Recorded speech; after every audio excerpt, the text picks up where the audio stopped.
Entonces, la idea de esta presentación es explicar lo que está pasando en el mercado, de dónde viene el problema, que seguramente todos lo sabemos y de una u otra manera estamos unificados en información, pero entender qué nos puede pasar como industria de consumo masivo, qué ya está pasando y las magnitudes del problema, porque de una u otra manera estamos más dedicados a ver el tema del aislamiento de la población durante marzo y abril y no estamos viendo el problema que se nos viene después.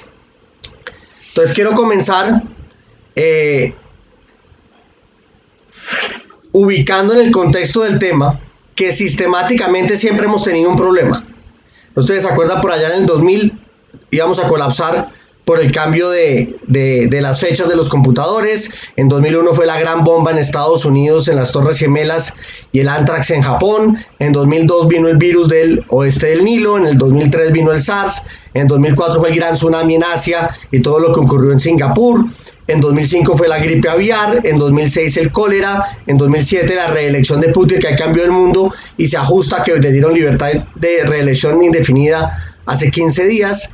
En 2008 la recesión mundial que la conocimos, 2009 gripe porcina, 2010 el derrame de petróleo en el Golfo de México, 2011 la primavera árabe, 2012 todo el mundo estaba pendiente del calendario maya, 2013 Corea del Norte iba a acabar con el mundo, 2014 nos llegó el ébola, 2015 ISIS pone en jaque al mundo con su ataque terrorista, 16 llega el Zika, 17 el Me Too cambia todo lo que entendíamos de mercado, 2018 se dan los grandes récords de temperaturas e incendios en el mundo entero, sin contar lo que pasó en Australia hace poco. 2019 el cambio climático era el eje del tema y ahora estamos en coronavirus. Entonces con esto, y se lo pueden ver ahí por colores, sistemáticamente han habido problemas de terrorismo, ambientales y de virus que de una u otra manera la economía ya sabe sortear. Parte de lo que estamos viviendo del fenómeno que la Organización Mundial del Comercio nos está diciendo de cómo tenemos que actuar es porque los virus anteriores dejaron lecciones. Entonces, si bien parece que en este momento la OMS es la organización más poderosa del mundo, esperamos que eso sea temporal y no que se nos convierta en una cosa que pase siempre. ¿Qué sabemos que están haciendo las economías del mundo? Última información publicada: Italia suspendió pago de hipotecas a los afectados por la enfermedad. España difirió impuestos por unos meses a los afectados por la enfermedad, particularmente impuestos prediales. Tercero, Alemania aumentó y dio liquidez total en los bancos para préstamos a empresas y poder soportar lo que se viene en los próximos 6 meses. Estados Unidos propuso el viernes, eso no está aprobado, una rebaja en las cotizaciones del tema de seguro social, salud y pensiones para aligerar el gasto, para aligerar la presión en el gasto de los hogares. Alemania cambió completamente el modelo de horas de trabajo en sus empresas para transformar el juego. Sexto, Estados Unidos en los últimos 15 días ha hecho 2 bajadas de tasas muy importantes. Alguien tiene prendido el micrófono y causa un retorno. Gracias. Séptimo, Colombia, qué pena, quedó mal escrito. Colombia dio liquidez al mercado y cambió las garantías. Básicamente le entregó al mercado el doble de la liquidez que estaba entregando el Banco de la República. Ya informó que no va a quemar reservas, por lo menos por este momento, y dio tranquilidad al mercado de manera importante, cosa que se vio hoy cuando el dólar no tuvo una escalada tan grande como la que algunos estaban prediciendo. Octavo, cerramos colegios y prohibimos la entrada a los extranjeros. Es decir, tanto medidas económicas como políticas se están tomando en todo el mundo, donde Colombia no se queda atrás, pese a que algunos digan que Colombia va tarde o quieran convertir esto en un hecho político, lo cual no debe ser. Entonces, ¿cuáles son los 3 fenómenos que nos preocupan a nosotros? Primero, el de la caída del precio del petróleo, que esto va a desembocar en una devaluación, como lo vamos a ver ahorita. Paso seguido, lo primero que van a hacer los hogares es frenar su compra por internet, mayormente en portales internacionales como Amazon, AliExpress, Alibaba, Rose Hall y este tipo de cosas, que es lo que hemos visto que ha pasado históricamente. Tercero, viene una caída en ventas de bienes durables y comienza el desabastecimiento de importados. Esto no se va a reportar en marzo, esto se va a reportar mayormente en abril, en mayo y de ahí en adelante. ¿Por qué no se reporta ahorita? Que es muy posible que muchos hogares salgan a comprar carro en este momento anticipando el cambio de precios que se va a dar por la devaluación, pasando de 3.100 a 4.000 pesos por dólar, lo que va a hacer que muchas de las categorías de bienes durables tengan unos picos importantes en marzo y en abril, y obviamente esto después se caiga en la medida en que los precios vayan a subir. Y finalmente, que es lo que nos preocupa a nosotros y lo vamos a ver más adelante, es el tema de inflación que se puede empezar a transmitir en Colombia más o menos desde mayo de este año. A nivel de la caída internacional de la bolsa de valores, pues vemos la caída de la bolsa en Colombia, que particularmente hoy tuvo una caída muy fuerte, porque no solo ajustó la caída del día de hoy, sino la caída del viernes, donde la bolsa no pudo correr por unos problemas del sistema que tuvieron. En cuanto al fenómeno de recomendación de estadía en casa, como ya está pasando, vemos una compra anticipada de mercados y medicamentos que tienen al mercado con alguna pequeña sensación de desabastecimiento, que ante lo último que estamos midiendo nosotros en punto de venta, esto no lo estamos viendo, sino en ciertos fenómenos de góndola. Caso particular, me llegó una foto hace poquito de Carrefour Santana, donde ya hay unas góndolas vacías, pero seguramente las van a poder retanquear no solo hoy, sino mañana sin mayor problema. Paso siguiente, viene el aumento de domicilios y consumo online, lo cual va a ser muy interesante, pero va a causar unos retos particulares. Ya Rappi, domicilios.com y otras plataformas de domicilios se están preparando con protocolos de salubridad para sus domiciliarios, porque va a haber un momento en el que tanto a Rappi como a domicilios.com y este tipo de compañías les van a exigir que sean garantes de no ser los que transmiten el virus. Entonces vamos a ver seguramente rapitenderos con guantes, vamos a ver una cantidad de cosas donde se va a transformar el juego, y esto va a ser una oportunidad muy grande para muchas industrias, y también un claro cambio de comportamiento tanto de los compradores como de los consumidores. El aumento de consumo online prefiero mencionarlo más tarde, y claramente va a comenzar vía desabastecimiento de inflación en ciertas categorías. Entonces, lo que a nosotros más nos preocupa en este momento no es tanto el aislamiento que estamos teniendo por coronavirus este mes o estos 2 meses, o como defina el gobierno que va a terminar siendo, sino los efectos macroeconómicos detrás de esto. El grueso de la caída del precio del petróleo aquí está hasta cierre del año pasado. La gráfica no es completa, después la voy a completar. Está claramente correlacionado con el crecimiento de China. Si China desacelera su economía, los precios del petróleo se frenan. Entonces, desde más o menos 2, 3 o 4 de diciembre, que comienzan a hallarse los virus en Wuhan, las líneas de producción de China comienzan a frenarse, comienza una menor demanda por petróleo en el mundo. Esto frena el precio del petróleo, que desemboca en la gran pelea que muchos de ustedes tienen que haber escuchado entre Arabia y Arabia Saudita para intentar mantener un precio del petróleo alto. El acuerdo no se logra, ambos aumentan producción, tumban los precios del petróleo lo más que pueden, llegando al punto de que hoy estamos cerca de $30 barril, lo cual es una cifra realmente bajita para la historia del precio del petróleo en el mundo, muy cercana a la que estábamos por allá en 2003, haciendo que solo pocos países puedan aguantar producir a $30 barril. Colombia es uno de esos países. Colombia puede producir a más o menos 28 o 30 dólares barril, pero si el precio del petróleo baja más, básicamente no es rentable sacarlo del suelo, porque sacar el barril de petróleo vale cerca de $25 por barril. Entonces le está pasando a muchos países que ya no pueden sacar petróleo. Particularmente esta jugada es para intentar quebrar a Estados Unidos, o es lo que se ha dicho en las fuentes oficiales y no oficiales periodísticas, que es para quebrar el tema de fracking en Estados Unidos y que Estados Unidos tenga que comprarle a Arabia y a Rusia otra vez petróleo. Pero lo que hemos visto es que ahí no ha pasado básicamente nada y ninguno de los mercados han reaccionado. ¿Qué le pasó a Colombia? Básicamente que desde la caída del precio del petróleo en el 2014 y la consecuente devaluación, estamos en un déficit comercial muy complicado que nos está causando que de una u otra manera hoy nuestro tipo de cambio esté por encima de lo que debería estar si uno lo pronostica desde esa balanza comercial.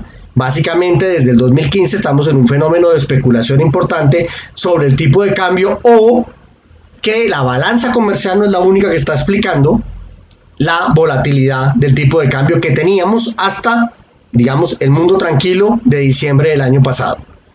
Entonces, Colombia es un país donde el 15% de su economía se exporta y exportamos se exporta e importamos cerca del 23% de nuestra economía.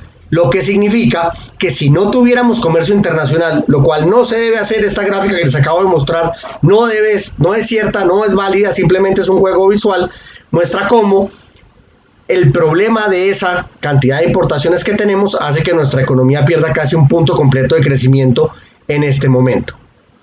Este tema de las importaciones va a ser muy complicado porque al tipo de cambio que estamos ahorita, de cerca de 4.070 pesos por dólar, claramente va a ajustar el mercado.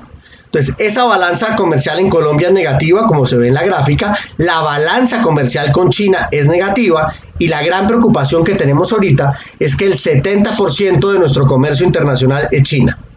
Entonces, cuando nos dicen que China se cierra, que fue lo que pasó en enero, enloqueció al mercado porque cambió las expectativas. De China dependemos en muchos sectores, particularmente a nivel de petróleo. China significa, memoria mía, China significa café, carbón, petróleo. El 28% de nuestras exportaciones de petróleo, el 11% de nuestras exportaciones y de una cantidad de categorías diferentes cosas. Pero también está la otra preocupación. China es el 54% de los aparatos de video e imagen que se mandan a Colombia, televisores, juegos de video, celulares y demás. En calzado es el 48%, en algodón es el 33% y en productos químicos inorgánicos el 23%. Esta es una de las grandes preocupaciones que el mercado tiene. Si China no nos puede mandar productos, quedamos con un desabastecimiento de insumos que le va a pegar a la producción. Entonces no solo tenemos el problema del virus, sino el problema de abastecimiento de insumos y de producto final que llega de China, más obviamente lo que hablamos de la devaluación. Entonces China deja de comprar petróleo, se cae el precio del petróleo, se caen las bolsas a nivel mundial, el oro tiene un crecimiento muy fuerte, hasta más o menos hace 15 días, de ahí para allá ha venido en caída por falta de liquidez del mercado, pero de una u otra manera el mercado reaccionó. Colombia no es ajeno a esto. La bolsa de Colombia cayó de manera importante, particularmente hoy como lo mencionaba, y el tipo de cambio, hasta donde alcancé a montar la gráfica, ya estaba en 4.086 pesos. Me imagino que mientras se ha hablado, esto ha tenido transformaciones. Pero esta gráfica que estamos viendo, que ustedes ven a la derecha, pues claramente muestra cómo de diciembre a mediados de marzo, pues básicamente pasamos de 3.500 pesos por dólar a 4.000, siendo una de las devaluaciones más fuertes que hemos tenido. Esto es lo que nos preocupa a nosotros, porque cuando uno tiene esta dinámica de exportaciones de petróleo y esta cantidad de toneladas métricas de petróleo, nos muestra que claramente, dependiendo del peso del petróleo, nosotros sacamos o no sacamos petróleo. Con un precio bajito de petróleo no sacamos tanto petróleo como el que sacábamos en 2013 o 2014 y eso nos reduce la producción. En la medida en que el precio del petróleo siga cayendo, vamos a tener menos producción, el sector de minería va a frenar el PIB y eso está encadenado a una cantidad de industrias que son muy importantes. Afortunadamente en este momento la dependencia en dólares que tenemos por parte de las exportaciones en petróleo es cercano al 35% y no los niveles del 60% en el que estábamos en 2013-2014. Digamos que esa es una pequeña buena noticia, no demasiado grande. La relación entre el peso del petróleo y el tipo de cambio en Colombia, como lo pueden ver ustedes en esta gráfica, que seguramente ustedes eso ya lo conocen, es casi que perfecta. En la medida en que el precio del petróleo cae, tenemos una devaluación inmediata. Pero aquí viene un fenómeno importante y es que esta devaluación que estamos teniendo no es la primera vez que la tenemos, sino la tercera vez que la tenemos, lo cual es muy importante de tener presente. A 11:30 de la mañana de hoy, 16 de marzo del 2020, y lo digo de esa manera porque obviamente esto cambia en cualquier momento, la bolsa de México ha caído en un mes un 22%, la moneda de México se ha devaluado un 22% en un mes, la colombiana se ha devaluado un 18%, la uruguaya un 14%, la brasileña un 13%. En el anual, Colombia se ha devaluado un 29% completo, casi que un 30%, a los mismos niveles de Brasil y de Uruguay. A nivel de bolsa, Colombia es la bolsa que en el comparado frente a un mes la que más ha caído y en el comparado anual de hecho es la que más ha caído después de Chile en el total del año en valor bursátil. O sea, tenemos la fortuna, que parece loco lo que estoy diciendo, pero tenemos la fortuna de que nuestra economía rápidamente transmitió el choque de mercado por tipo de cambio y lo está transmitiendo a nivel bursátil y vamos a poder ajustarnos a tiempo para que cuando la gente salga del encierro en el que estamos para evitar el contagio y reducir la propagación, el mercado comience a ajustarse y tengamos curvas positivas.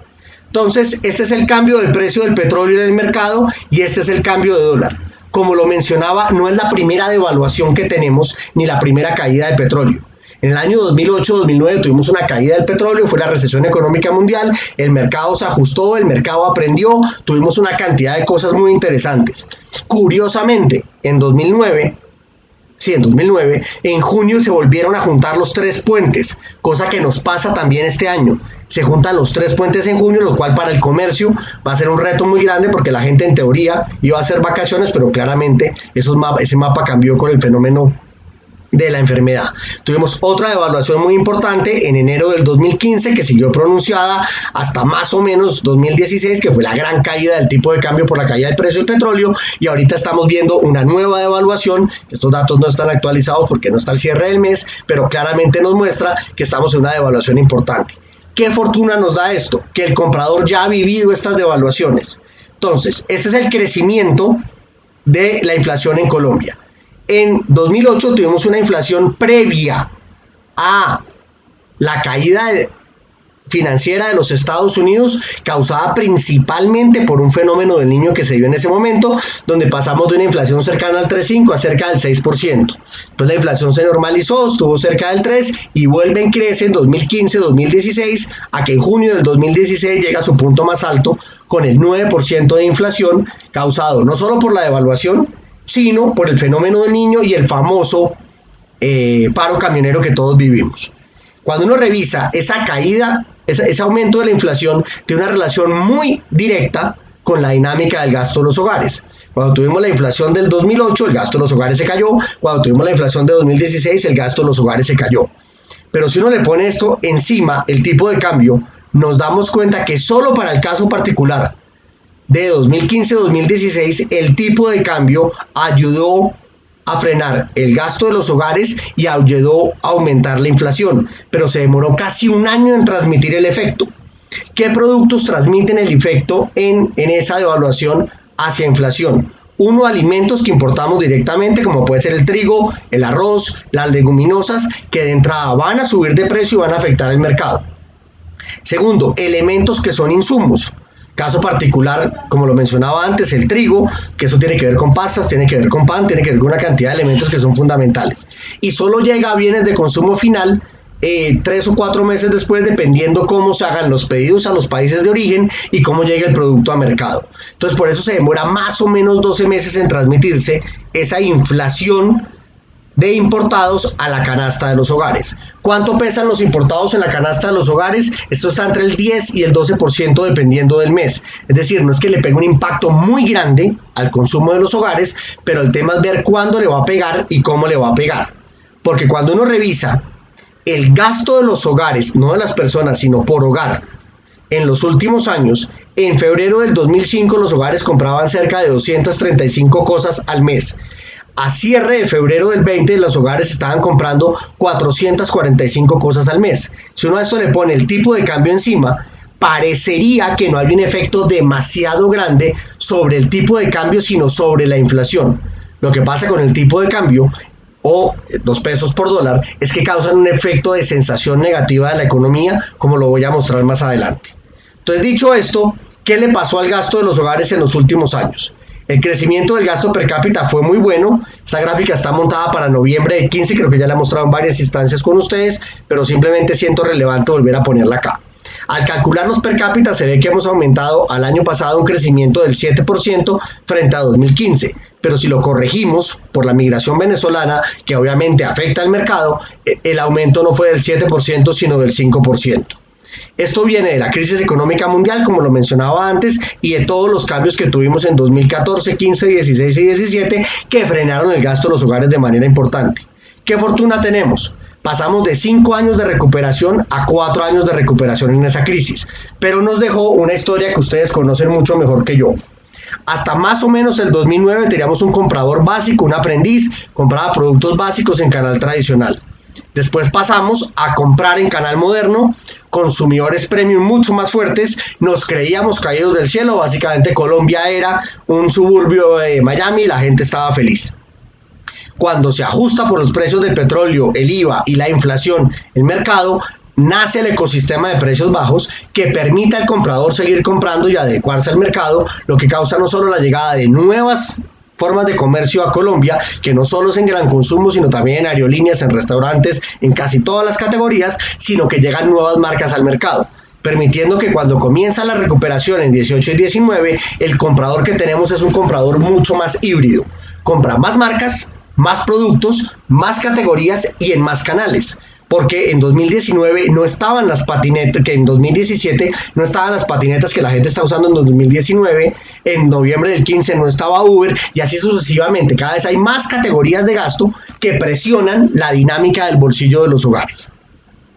Entonces, lo que nosotros vemos es que de cada 100 pesos que un hogar se gasta al mes, a datos de febrero, perdón que la gráfica dice enero, pero es un tema de Excel y lo que alcanzamos a montar en este carrerón, cerca del 66% del gasto de los hogares en Colombia es de consumo en casa. O sea, de cada 100 pesos que un hogar se gasta, 66 pesos se van a productos que van a gastar en su casa siempre.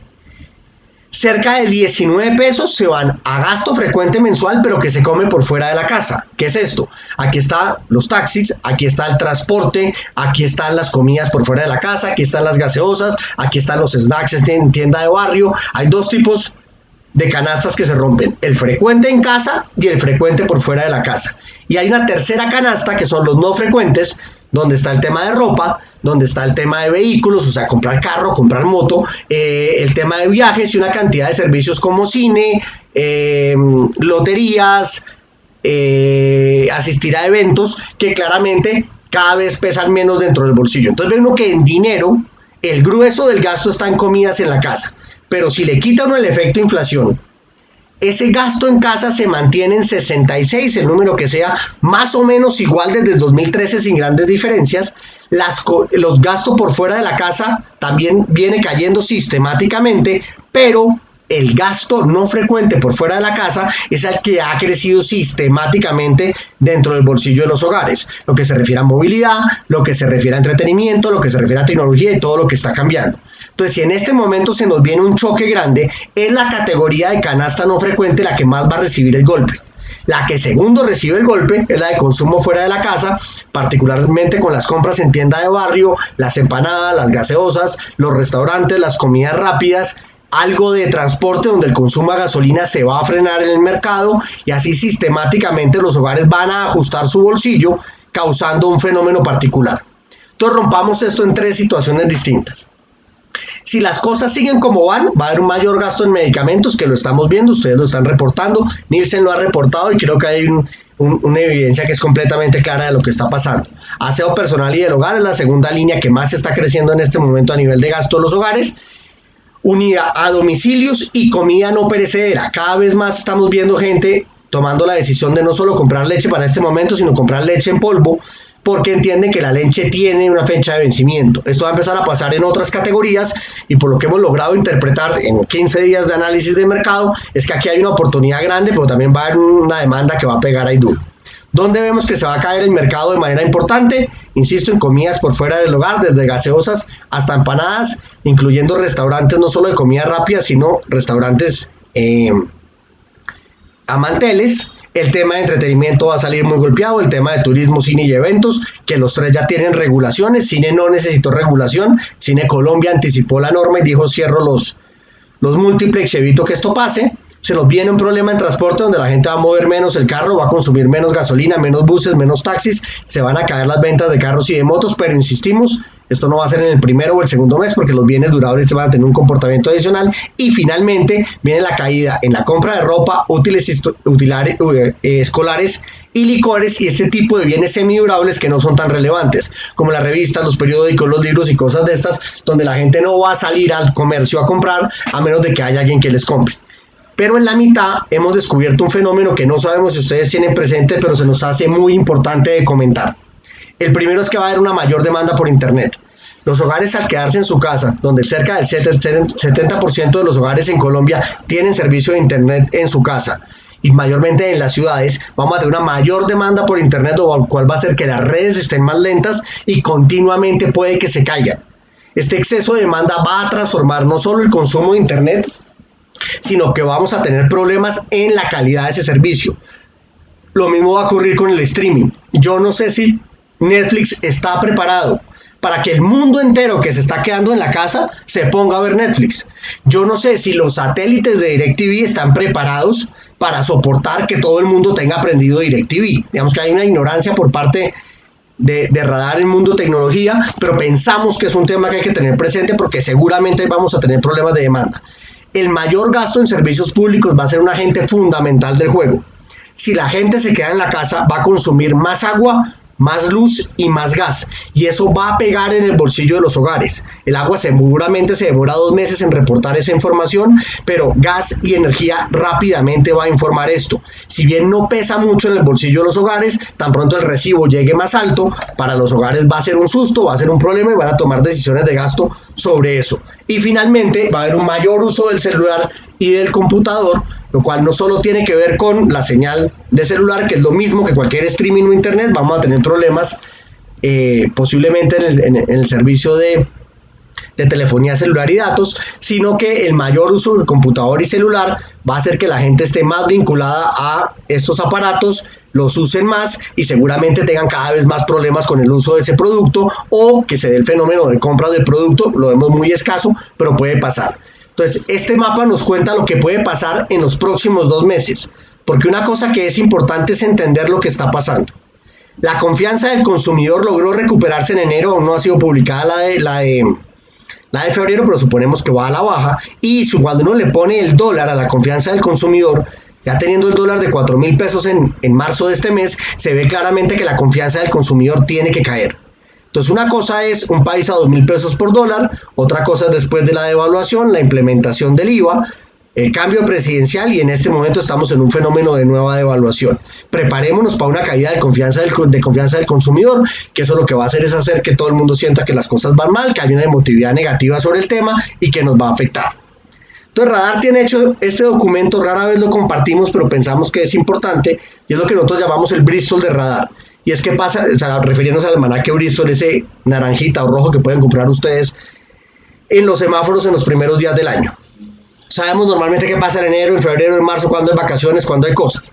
Entonces, de 1 millón de pesos que se gasta un hogar, sabemos que en enero se gasta un 4% más en temporada escolar, 4.1 también en temporada escolar en febrero, un poquito en marzo, dependiendo de dónde quede, Semana Santa, marzo y abril, Día de la Madre en mayo, es una temporada importante, junio no es tan importante, julio por la llegada de la prima hace una expansión de gasto importante donde la gente paga deudas y anticipa compras. Agosto, septiembre y octubre tiene unas dinámicas positivas porque la gente en segundo semestre compra más que en el primero. Noviembre, la Navidad está comenzando desde antes por el Black Friday y todo lo que ha ocurrido en el mercado, y la Navidad puede ser un gasto superior al 41% del gasto promedio mensual de un hogar.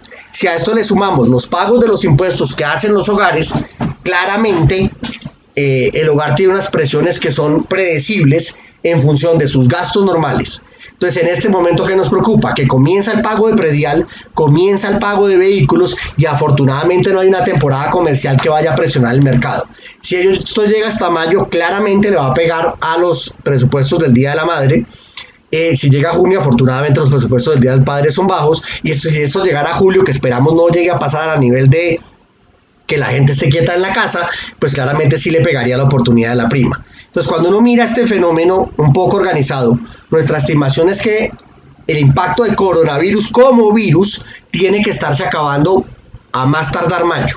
Puede que esto sea antes, puede que esto sea después, porque no es claro si el aplanamiento de la curva permite que el virus desaparezca, o que haya un segundo fenómeno de curva, o que haya una inclinación positiva de la curva, como puede ocurrir con diferentes variables económicas. O sea, el mundo entero está intentando entender cómo funciona esto. Todo apuntaría, y lo más probable es que en mayo esto se ha calmado, pero desde más o menos abril va a comenzar el fenómeno de inflación, donde lo que nosotros calculamos es que la inflación en su punto más alto podríamos estar viéndola en agosto y de repente se nos quede alta de agosto en adelante. ¿Qué es alta?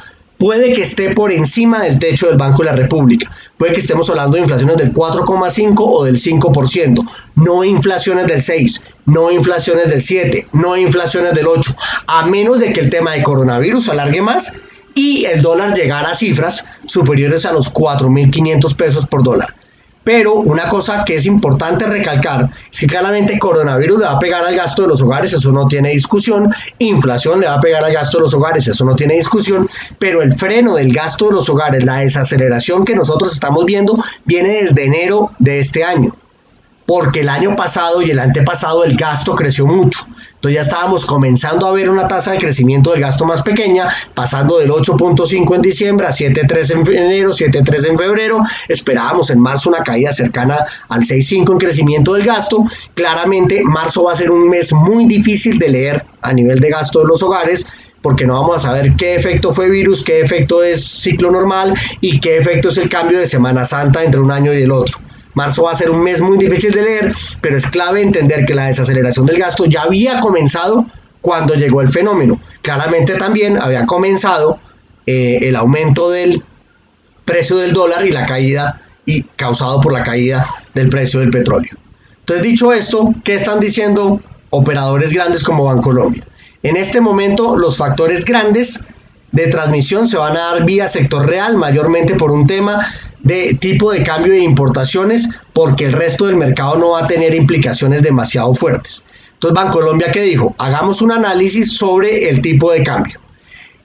Si el petróleo está a $30 barril, es muy posible que la economía solo crezca un 3,5% y la inflación esté por encima del rango meta del Banco de la República.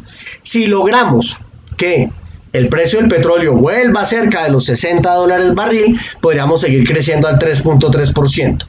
No espera el mercado que el precio sea inferior al 30%, que de repente vamos a ver precios del barril al 28, al 26, sí, puede que temporalmente los veamos. Aquí es clave ver cuál va a ser el valor promedio anual.